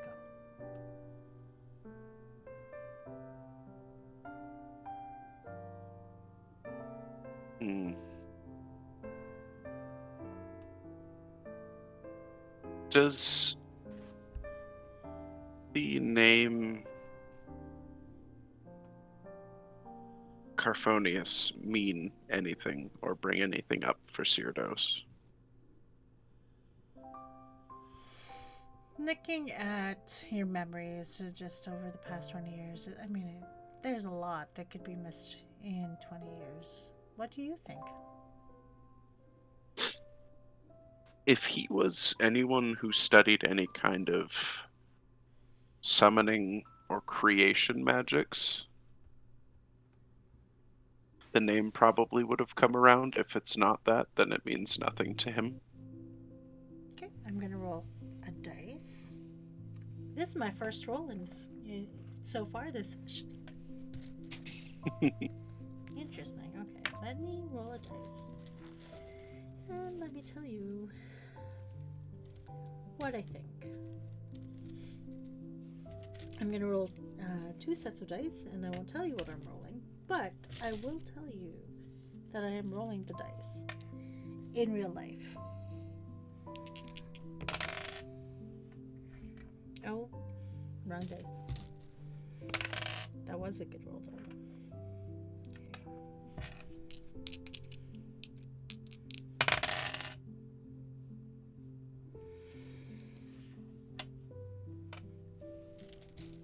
There are 5 individuals that you had read about specifically regarding creation, gods, and life magic. Each of those 5 names I will give to you as you are the player, and you know that these particular individuals, they are known wizards. These particular wizards have been not necessarily crossed out of books per se, but have been rumored to have had some sort of connection or to a deity that would have granted them a modicum of a longer life than most people. And they had written about it, but their works have disappeared throughout time as people want certain works of the ancients disappeared or destroyed due to the fact that some of these works could create liches and some sort of other dark lords that obviously in a magical place like Artelia, they don't want that. However, Carphonius is not one of those names. Instead, you know about Lephyrr, Lephyrr. You know about Isteria, Istiria. You know of Starpheon, Starfeon.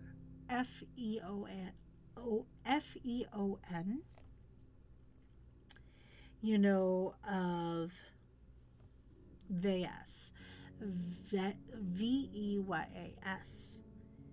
And last but not least, you know about Zereni, Zereni.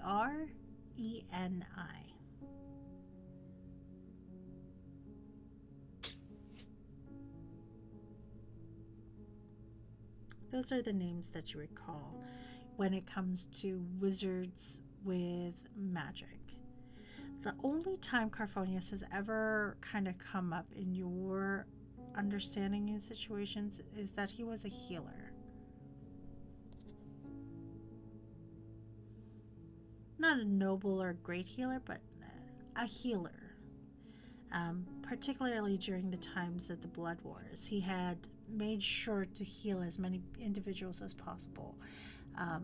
How he did so, no one truly knows, but his place of residence was definitely under attack.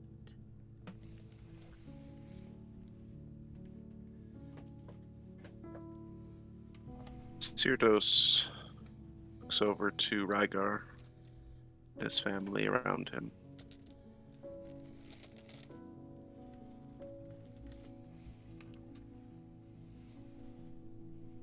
This is a very difficult decision, but I will not place your family into immediate danger with someone we know wants to take them away.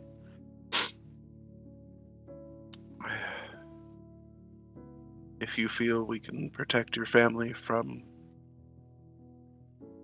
the undead, I say we make our way to the ruins of Carphonius.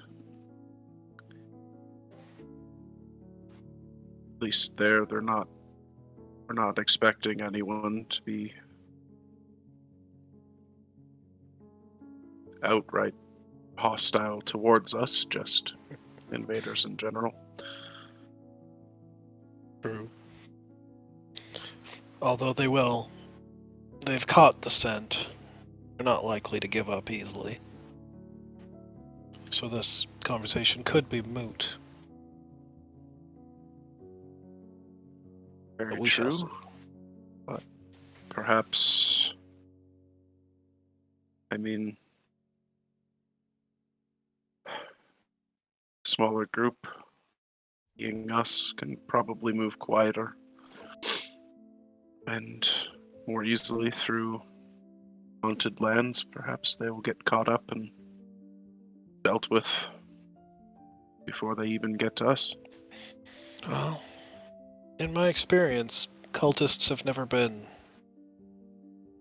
the smartest of folk, so hopefully they will trundle on into some trolls. Or worse. Hopefully worse. That is the hope. We can set some always. traps. Can I get both of you to roll me a d10? And then give me your results. Sorry to interrupt you. 4. 8.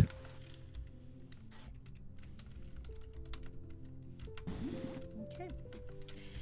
Sounds good to me. As you have this late night discussions and you essentially have a better heading, seeing Adewald in Haybrook, Rygar, you put your children back into the cart, lock them up a little bit. Cerdos, your tent is nice and warm. You've been able to travel enough times to make a tent on your own and provide a safe place for yourself in times of travel and adventure out on the road. The first watch goes by rather uneventfully for Rygar. A few hours pass. You're still thinking about your decisions to head further south. Making the decision to do so might prove to be interesting. But your watch passes. You are taking the first and the third watch, right? I'm taking first and second. First and second, okay. First part of your watch goes by. Second part of your watch, you find yourselves hearing rustling, 4 footfalls maybe. You look up, there's a huge elk nearby. And the elk passes along with their herd. They don't really do too much. Beta seems to just kind of like being where you are near the fire, watching, paying attention, looking out for all of them.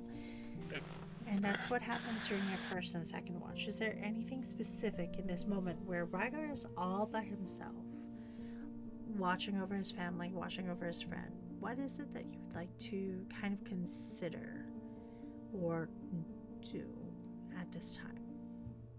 And then if we continue a little bit more, we'll wrap up very soon here.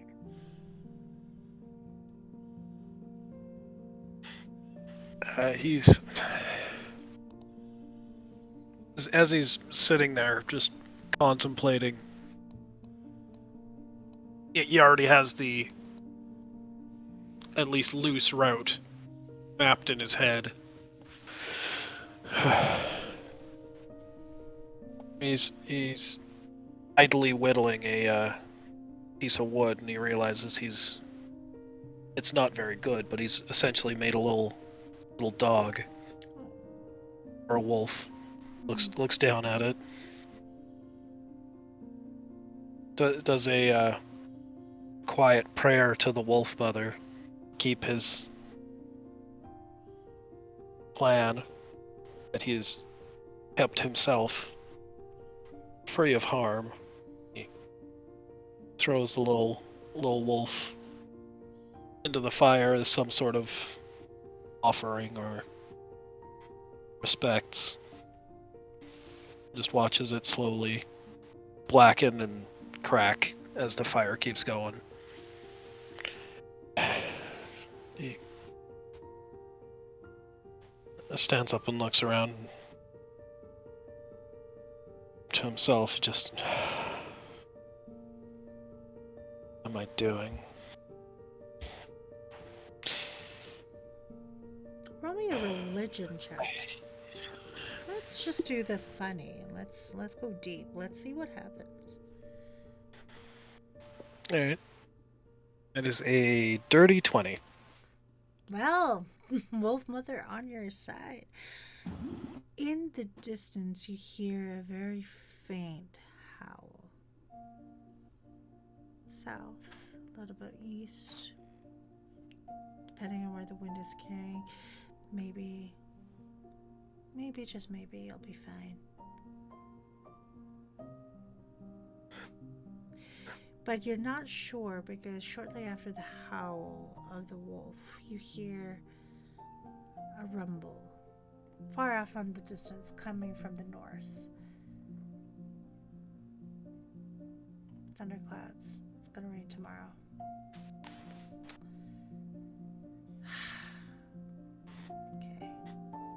Okay. He climbs up onto the top of the his sled, now facing north specifically. It looks over at the tent.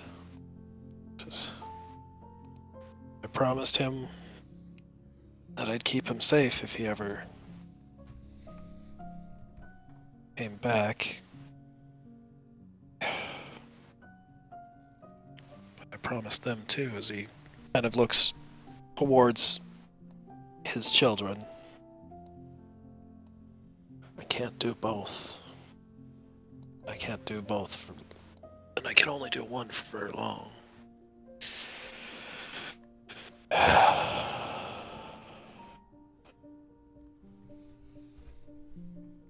Just sit staring at the steadily but not quickly growing clouds. Just kind of waits for sunrise, essentially. As you do so, how do you wake up Cerdos for their watch? Same way he's wakened everyone for their watch. A sure-footed kick to the rib, to the kidneys. Not like full like football kick, but like clearly a you're gonna have a bruise. Actually, as you kind of open the tent, Cyrdos is just drenched in sweat, and he's having a very restless sleep. And starts awake when he is kicked, and there's like a panic on his face.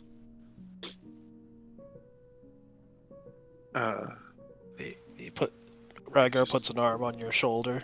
It's like, I know those nights. Have you slept well enough? Not since we first left for Icehelm. And he out of the tent to take his watch.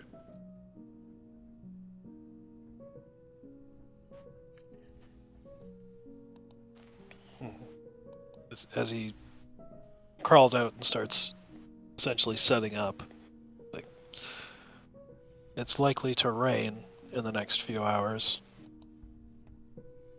Don't know for how long, but he gestures to the clouds. It's coming from the north, so it will be cold.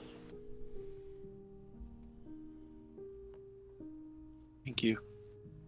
And he pulls his cloak up over his shoulders and puts the hood up, and he'll kind of sit under the flap, the awning flap of his tent, to keep himself dry if possible. Alright, Ryagar goes over to the left side, this side of the tent, Yep. and unfolds the awning. Gestures for Cerdos to have a larger space to sit.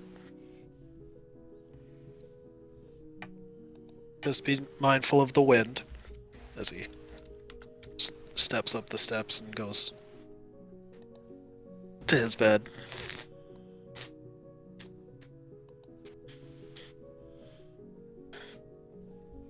You feel a little cat join you, Cerdos, almost kind of nuzzling and comforting. What is Cerdos's thoughts in this early morning watch?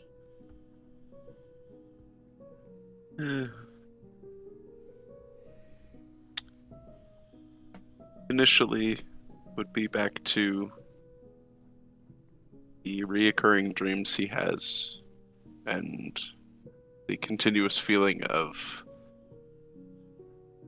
insects and ichor crawling all over his body, which is kind of how he just wakes up in the mornings. But as he kind of evens himself out. Hold on a second.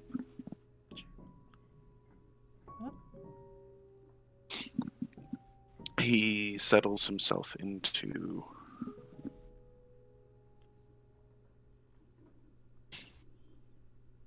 just kind of reading as much as he can by the fading firelight. And his thoughts drift back to his mother, Emberwild, Soleil, and the others he's lost along the way. Whether fully or just for the time being, as everyone's in hiding. Roll me a perception check. I've always been great at these. 10. Okay, sounds good. Okay. As you think of all the names of people you've lost along the way, Lizette, Morgan. Thankfully, Aidwald is fine, even though he was kind of a shady character. You have no idea where Kolvar is. You have no idea where Kalasar or Kansif went off to. The strange entity that you kind of connected with, Riola. You hope that they're doing okay. But one name keeps reverberating in your head, kind of haunting your nightmares. And you know exactly the individual who's chasing you. You don't need to worry too much about that, but having a warlord by the name of Maurice de la Champ is not quite scary. I mean, his name doesn't incite terror. But you've heard enough about this particular warlord to know that just because of their name doesn't mean they don't have any ferocity. And Maurice de la Champ, warlord of the continent of Seysseville, one of the most fiercest and most powerful warlords of that island to ever set foot on the Elnasian regions, is after you.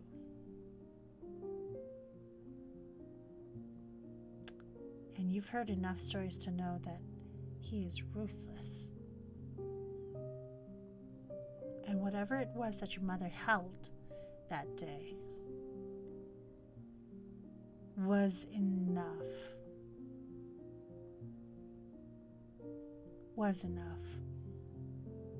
to take everything. If you could figure out what the tool was, maybe you'd get it somewhere, but without the magic that you once wielded and skills that you're still not sure about, and a friend who has worries of their own, it almost feels like you need a little bit of hope. Just a little. To get through. With that, we're going to end tonight. If that's okay with you guys. Absolutely. 100%. I appreciate the fact that we got to roleplay for most of that entire session. I'm for it. Me too. That was awesome. Well, if you just roleplayed that entire session, like a whole session, that's very rare. Like, legitimately, that's very rare for any D&D game. It's incredibly nice, isn't it?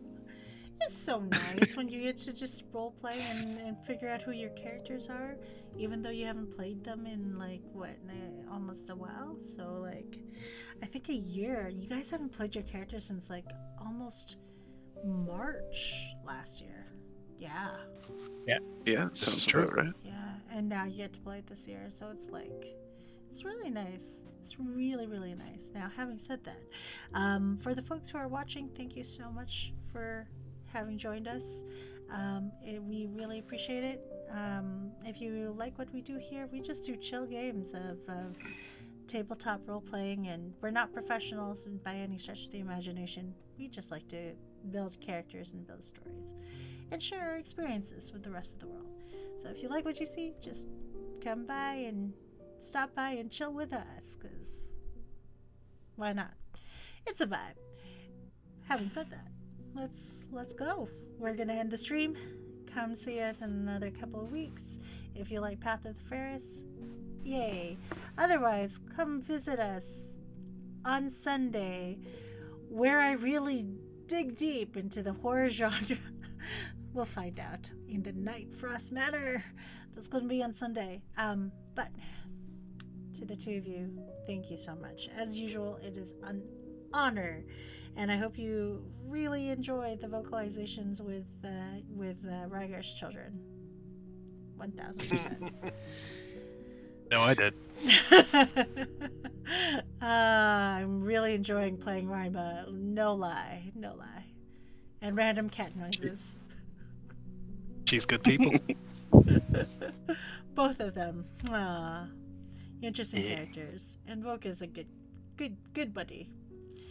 To wrap this session up and end our stream, I would like to say both of you get inspiration. The way I like to award inspiration is fairly simple. Number 1, you get a D20. You can use that D20 any old time, whether or not it's in a fight, ability check, or whatever. You can get a D20, and that will give you either advantage or just an extra D20 to have in your pocket. And that would be for both of you for the excellent roleplay. After next session, hopefully you'll level up. You'll be level 9. Indeed. Level 9. My goodness. We heal. Almost lords. By this time, you guys should have fortresses, isn't that right? I don't know. Something along those lines. We I mean, have a this is- floating fortress. Exactly. I mean, I could probably take one from somebody. Yeah. You're intimidating enough. Yeah, it could work. You could work. Maybe you'll reclaim a haunted fortress. Who knows? Anything could happen. With that said, we're gonna end the stream. Good night, Thanks everyone. for coming out, everybody. Thank you so much. We appreciate you. Bye.